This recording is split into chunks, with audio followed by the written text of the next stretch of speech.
Traeger here. We just finished up with our 6-year-old checkup, and the reminder for these videos is that these videos are for you so that you guys can review some of the things that we talked about in the office, and also feel free to share them with the people that weren't able to make it to the appointment with you guys.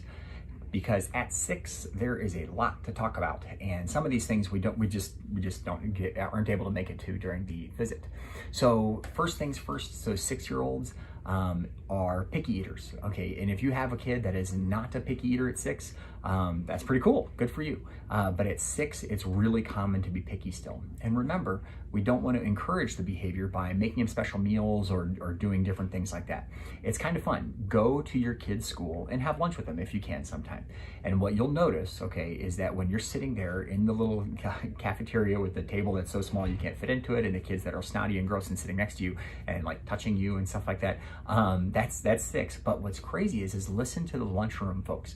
You'll hear the lunchroom supervisors walking up and down, and the thing that they say at our kids' school all the time, and it drives me nuts, is they'll say, less talking, more eating. And they repeat this over and over again, trying to get these kids to eat something.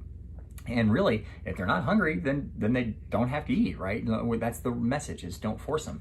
But it was really funny when I went with, when my kid was in 5th grade for the first time, and we're sitting there in the lunchroom, and what's crazy is the lunchroom people are not telling them that at all. I mean, these 5th graders, they are completely mowing down, and they're not talking, or they're talking a little bit, but really it sounds like a vacuum with all the eating. It's just crazy in there. So yeah, and that's normal. So, you know, in kindergarten, 1st, 2nd grade, pretty picky with eating, but then by the time you get to 5th grade, middle school, oh my goodness, these kids like to eat, and that's okay. That's what they're supposed to do as time goes on, which is pretty cool. Okay, so yeah, so just keep doing it, keep doing the eating thing as a family, and that'll make your life a little bit better.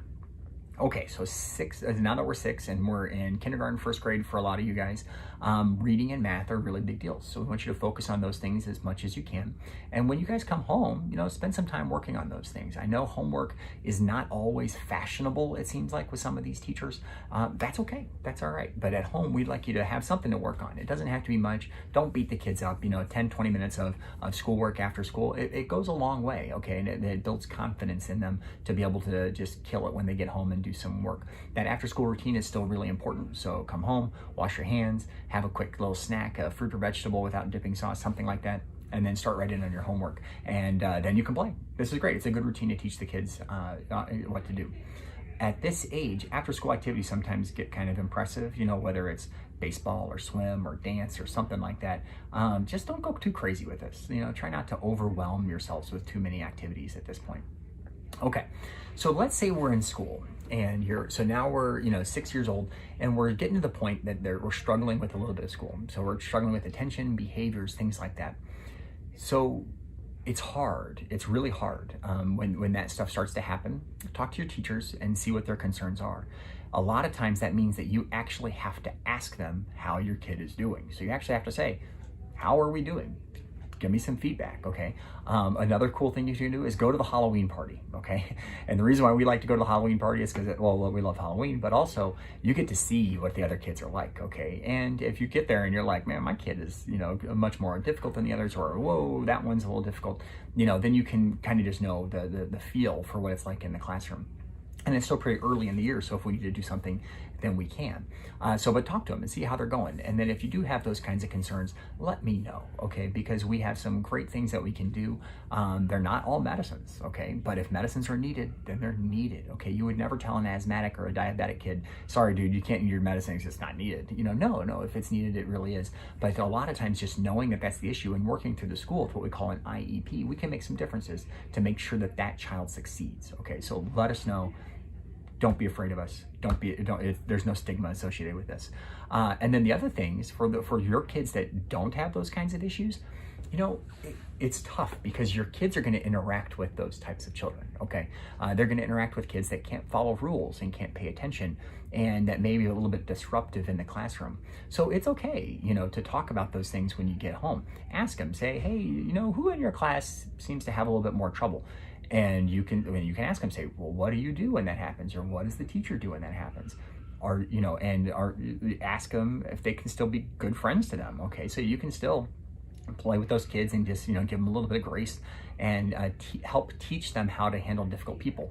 You know, what's crazy is, I don't know if you've noticed this, but difficult people start at all ages, and they last for a really long time, okay? So as an adult, you're gonna run into people that you're gonna struggle with, and your kids need to learn at an early age, hey, how do we do that? Now, part of it may be, yeah, let's stay away, okay, if we're having issues, or, you know, let's let the teacher be the teacher and you just be the student, okay? And if there's issues, let the teacher take care of it. Those are all perfectly fine things, but we don't want to judge, and we don't want to feel like we're picking on somebody, because that's not good, okay? And oh yeah, and then the other thing is too, speaking of picking on, you know, there's going to be kids with special needs in your kids' classes, okay? There frankly are, okay? You need to decide as a family how you want your kids to respond to those things, okay? So you know, so you have to say, you know, hey, we want to be loving, we want to be supportive of those kids, and we're not going to treat them differently or things like that. And those are regular conversations that we want you to have with your kids. Okay, so let's say there's a bully. Let's say you're having some issues.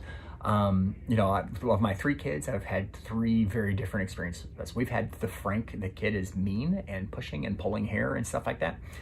We've had that.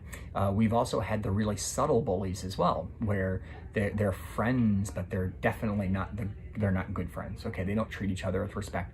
And then we've also had, you know, this really kind of subtle kind of, you know, kind of smoldering. It's like, what's going on in there? Why are you telling me, this kid's telling me that people aren't treating you nice, but then we don't see it. So a couple different things is, if you're noticing those things, talk to your teacher, see exactly what's going on.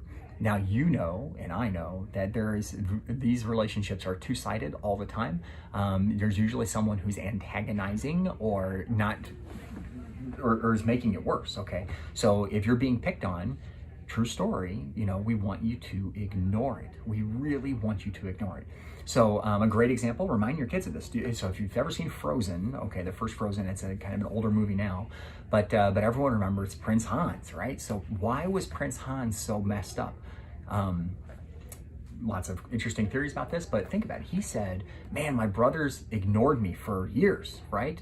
So ignoring really, really hurts, okay? And when a bully or someone is picking on your kid, and if they feed into it by reacting or crying or saying something back, you know, any type of quib back, what's happening is that bully is realizing, hey, I'm getting your attention. But if you ignore them, say, if you just walk away, just turn it, tell them, if they say something bad, stop, turn, and walk away, then what's going to happen is the kid's going to realize that I'm not getting anything out of this one, and they're going to hopefully go find something else to do. If it does start to get to the point that it's getting physical, absolutely not okay. You got to talk to the teachers about those things. Okay, it's really not okay. That really kind of subtle, you know, we're friends now we're not friends. You know, you have to talk with your kids about, how do we handle those kinds of relationships? What is being a good friend? How do we treat those things? Talk with us. We have great resources. Talk with the schools. We have great resources. And it's a really, really tough thing to kind of get through. And as we get older, there's other resources as we get older as well. Okay, great. And okay, so also along those lines is, let's talk to our kids about anger, frustrations, things like that. How do you handle it? Okay, when you're frustrated with a school assignment, how do we stop, take a break for a couple minutes, come back to it? Okay, when is it okay to kind of put it off for a little bit and then come back and set a time and a date that we're going to readdress that math problem that we're struggling with? So teach them how to do those kinds of things. Those are important things to do. Okay, and cool. And then a couple more things. So when we talk about nutrition and eating at this age, a lot of times this may be the first time that we're having a discussion with you about your kids' weight. Okay, now we are really good about tracking these things and following it and stuff like that. But around this age, there's some kids really start to creep up on that growth curve. They start to get heavier, start to gain weight more.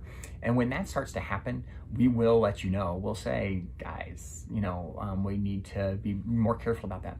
We have a whole separate video section and resources on childhood obesity. So, but if we start saying those things, please take it seriously, okay? And just take a watch of those videos there.